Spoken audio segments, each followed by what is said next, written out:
Salut à tous! Alors on se retrouve aujourd'hui dans cette vidéo pour parler un petit peu géométrie dans l'espace et points alignés. Donc normalement tu devrais être en terminale, en spécialité maths pour pouvoir faire ce type d'exercice, mais les outils qu'on va utiliser, comme la relation de Chasles, sont tout à fait accessibles pour l'élève de seconde et il verra que c'est tout à fait faisable pour lui. Alors commençons de suite par regarder le sujet qu'on va aborder. On a 4 points qui sont dans l'espace et il faut montrer à partir d'une égalité vectorielle qui définit ces points que 3 points sont alignés. Et pour montrer que 3 points sont alignés, tu réfléchis un petit peu et tu te dis comment est-ce qu'on va faire ça? Eh bien 3 points sont alignés si deux vecteurs formés par ces 3 points sont collinéaires. Voilà, ce genre de réflexe-là, il faut bien que tu les aies en tête pour savoir quoi utiliser quand en géométrie dans l'espace, c'est fondamental. Tu peux aller voir la vidéo que je te mets en lien ici et également en description qui t'explique comment définir les différents ensembles dans l'espace, les positions relatives et ces différents réflexes à avoir, c'est hyper important. Alors, on va commencer par marquer les données importantes de l'énoncé et ensuite marquer notre objectif pour voir comment l'atteindre. Donc voici les données extraites et ce que tu dois faire à chaque fois dans un exercice avec de la géométrie purement vectorielle, c'est-à-dire celle même où tu n'as pas de coordonnées dedans. Je te conseille vraiment à chaque fois de prendre les données vectorielles de l'énoncé et de ne passer au dessin qu'en dernier recours. Ça ne veut pas dire qu'on ne l'utilisera pas, mais clairement, utiliser les données de l'énoncé, les données vectorielles et venir faire des relations de Chasles là-dedans, c'est vraiment ce qu'il faut essayer de faire. Alors ici, on veut montrer que B, C et D sont alignés. Pour montrer que 3 points sont alignés, il suffit de montrer que deux vecteurs formés par ces 3 points sont collinéaires. Collinéaire veut dire même direction. Donc, pour arriver à montrer que par exemple BC et BD sont collinéaires, il suffit d'arriver à montrer qu'ils sont proportionnels. C'est-à-dire que par exemple BC est égal à K fois BD, avec K un nombre réel. Donc, dans cette égalité vectorielle qui est présentée ici, on a AB, AC, AD, on a 3 fois la lettre A qui apparaît, alors qu'à la fin, dans B, C et D, on n'en veut plus. Donc il va falloir arriver à s'affranchir de la lettre A et arriver à la dégager en fait. Donc comment est-ce qu'on peut essayer de faire ça? En fait, le vecteur qui va nous embêter le plus, en fait, là-dedans, c'est par exemple AB. Et on peut voir que AB, il apparaît ici et il sera facile de le faire apparaître là et là. Alors tu vas me dire pourquoi le faire apparaître alors qu'il nous embête au final?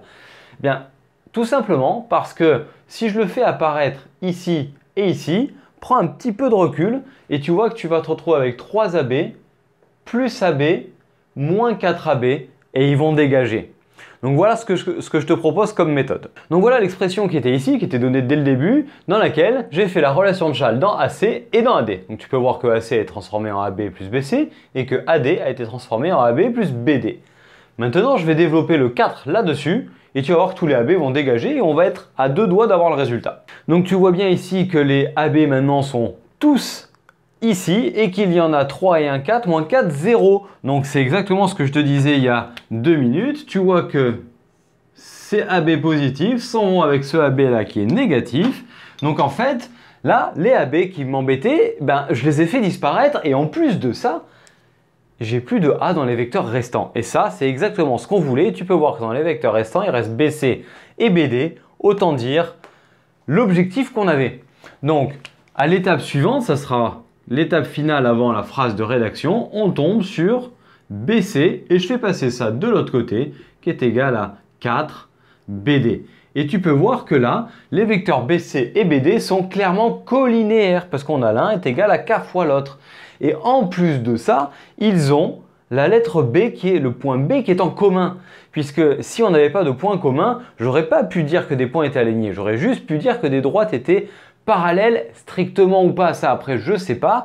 Mais vu qu'ici, il y a un point commun, on peut conclure et arriver à l'objectif. Alors on le rédige.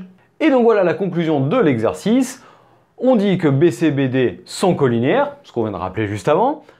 Le point B étant en commun, important, et donc ce qui prouve que les points B, C et D sont alignés. Ce qui clôture l'exercice, on l'a fini. Il était court, il était rapide et plutôt simple à faire. Donc si tu t'es mis dans ton coin, moins de 5 minutes, normalement, ça devrait être bon. Bon, j'espère que tu as bien compris ce qu'on a fait ici. Si au début, tu n'étais pas bien au point là, et déjà, commence par refaire cet exercice, puis ensuite, va en faire d'autres. On te met des liens dans la description de cette vidéo avec d'autres vidéos de calcul vectoriel en géométrie dans l'espace. Eh bien écoute, j'espère que tu as bien compris donc tout ce qu'on a fait ici et que ça t'a permis de te mettre un peu plus à l'aise, de faire une petite révision ou de bien continuer à travailler ton cours. Donc, si cette vidéo t'a plu, je te remercie de me lâcher le petit pouce bleu vers le haut, ça fera toujours plaisir. Puis ensuite, à venir activer la cloche pour t'abonner à la chaîne et être au courant des prochaines vidéos qui seront publiées. Puis ensuite, si tu peux nous mettre un petit commentaire pour nous dire ce que tu en as pensé et partager cette chaîne et cette vidéo auprès de tes amis pour nous aider à nous développer. Donc merci d'avance pour ça. Je t'invite ensuite à nous rejoindre sur notre site internet sur lequel on partage pas mal de ressources mathématiques et des abonnements pour t'aider à travailler. Puis ensuite, tu peux nous rejoindre sur nos réseaux sociaux Facebook et Instagram. Et d'ici à la prochaine vidéo, je t'invite à nous retrouver dans d'autres vidéos et je te dis à très bientôt. Allez, ciao à tous!